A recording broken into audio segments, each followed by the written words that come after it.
In the name of Allah, the most compassionate, most merciful.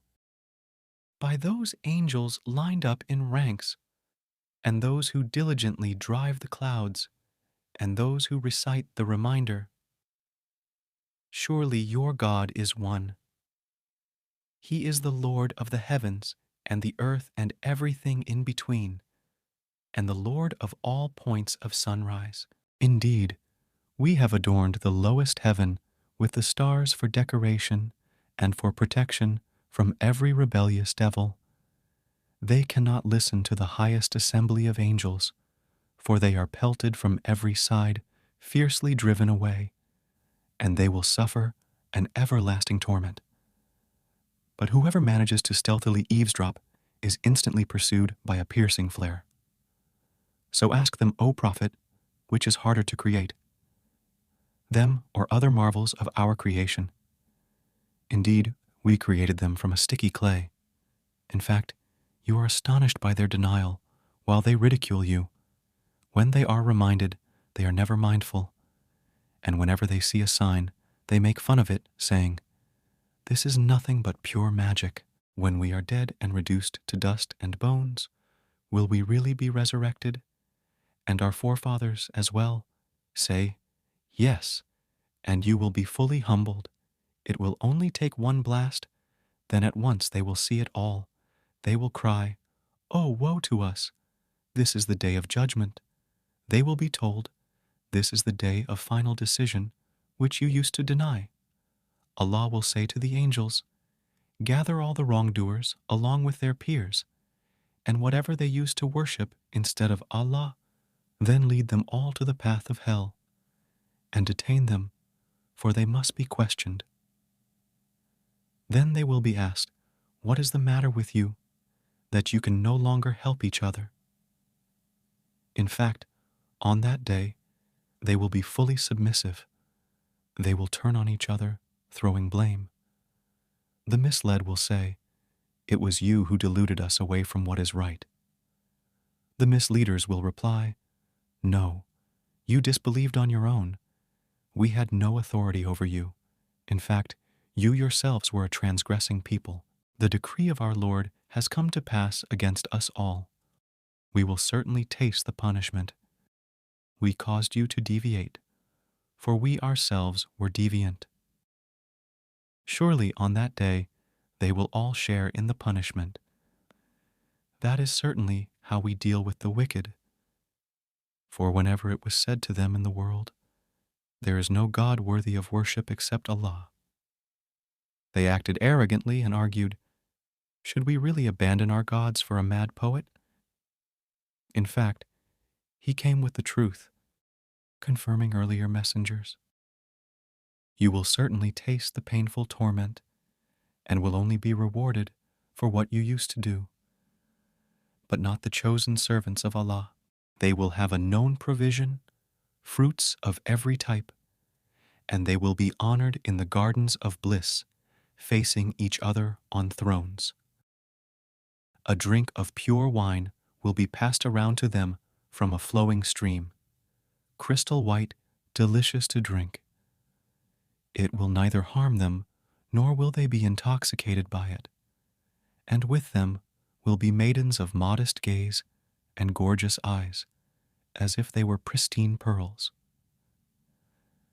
Then they will turn to one another inquisitively. One of them will say, "I once had a companion in the world who used to ask me, 'Do you actually believe in resurrection?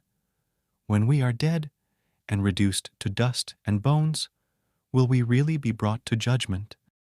He will then ask, 'Would you care to see his fate?' Then he and the others will look and spot him in the midst of the hellfire. He will then say, 'By Allah, you nearly ruined me. Had it not been for the grace of my Lord, I too would have certainly been among those brought to hell.' Then he will ask his fellow believers, 'Can you imagine that we will never die, except our first death, nor be punished like the others?' This is truly the ultimate triumph. For such honor all should strive. Is this bliss a better accommodation, or the tree of Zakum? We have surely made it a test for the wrongdoers. Indeed, it is a tree that grows in the depths of hell, bearing fruit like devil's heads. The evildoers will certainly be left to eat from it, filling up their bellies with it. Then on top of that, they will be given a blend of boiling drink. Then they will ultimately return to their place in hell. Indeed, they found their forefathers astray, so they rushed in their footsteps, and surely most of the earlier generations had strayed before them, although we had certainly sent warners among them.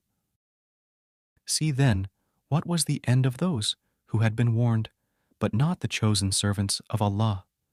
Indeed, Noah cried out to us, and how excellent are we in responding.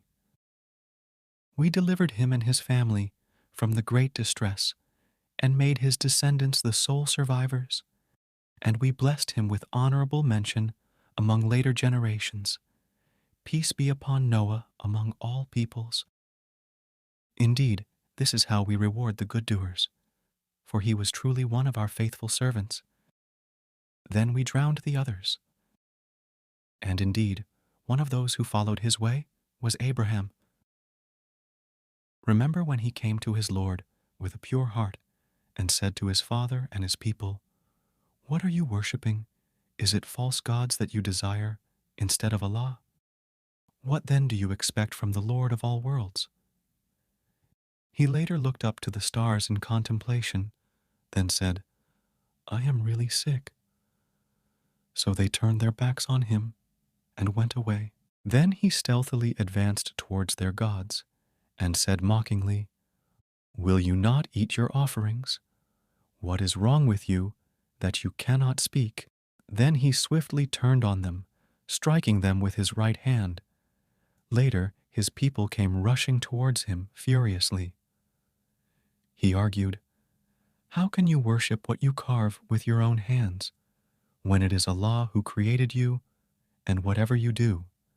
They said to one another, "Build him a furnace and cast him into the blazing fire." And so they sought to harm him, but we made them inferior. He later said, "I am leaving in obedience to my Lord. He will guide me. My Lord, bless me with righteous offspring